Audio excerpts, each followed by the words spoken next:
we have the liquid level, we can then make our recordings of all of the dimensions of the cylinder as well as the liquid level in the Portasteele calculator.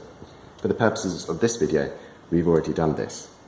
Make sure to select the agent, in this case Novec 1230, and take the measurements before entering them in. The thickness can be measured using a porter gauge.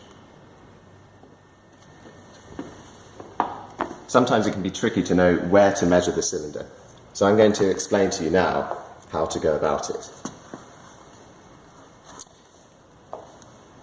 This field here, called the lower dome height, is a reference to this part of the cylinder.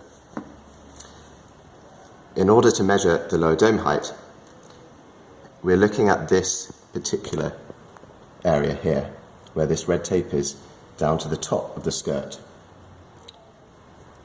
This is approximately half of the area from the bottom welded seam to the top of the skirt.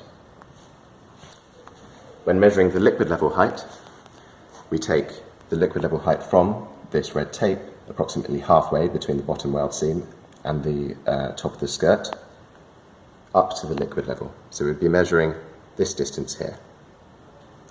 When measuring the height of the cylinder, again we measure from this tape all the way up to the top welded seam, and perhaps a little bit beyond, just to where the dome begins to curve.